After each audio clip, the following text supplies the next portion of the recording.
Back to Newsfeed PM. Let's get into some business now. The South African Reserve Bank may have cut rates by 25 basis points last month, but consumers are still feeling the effects of higher repayment rates. The latest Altron FinTech Household Resilience Index shows that South African households continue to suffer under elevated rates. The index indicates that the 15-year high interest rates have meant households were stretched to pay for houses, cars and loans. 2 years ago, households spent around 6.7% of their disposable incomes to pay off debts. This ratio has since increased by 36%. The report says consumers are now spending 9.1% of their income on debt. We're now joined by Dr. Roelof Botha, who compiled the index for Altron FinTech.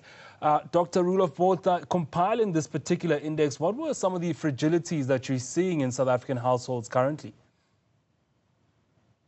Yes, the biggest single concern is certainly one that you've just mentioned, 9.1% of disposable income, when it was only 7.6%, I believe, not long ago, 6.7% in fact.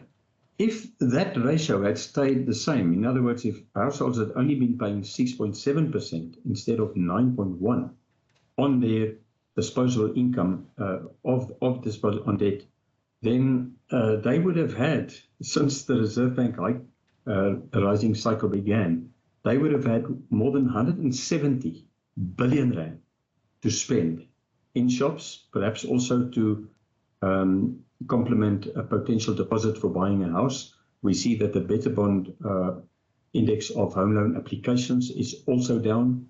The drive.co.za index for the motor sector is always also down compared to where it was a couple of months ago. I personally believe that the Monetary Policy Committee waited too long to start reducing interest rates, and they should have done a lot better than this measly 25 basis points. And of course, consumers during the period, at least the past 2 years, have been faced with incomes that have faced high inflation, those higher interest rates. How would that have played into the spending of the households?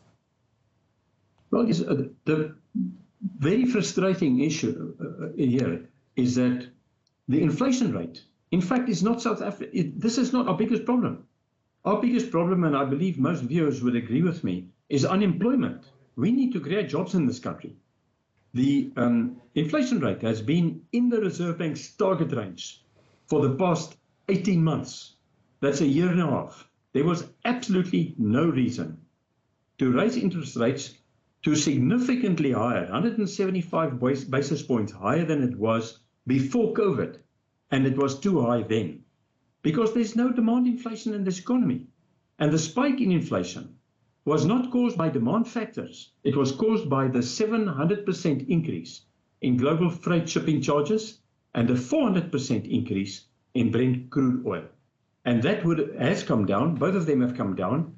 So inflation would have been lower today, more or less at the same level, possibly even lower, if they had not raised interest rates by such extent. All they did was decimate demand in this economy and prevent it from growing at a higher rate. And how aggressively do you think the SARB should cut going forward? Well, quite frankly, if you look at the, I think viewers would have noticed that our long-term interest rate, the benchmark there is the 10-year bond yield, has now declined from its high in April, end of April, by 200 basis points. And there is a positive relationship between long and short-term interest rates. This effectively means that the prime rate, which is now 11.5%, should be 9.5%. And if I'd been governor, it would be 9%, because we desperately need employment creation in this country. All right, Dr. Roelof Botha, thank you so much for your assessment there.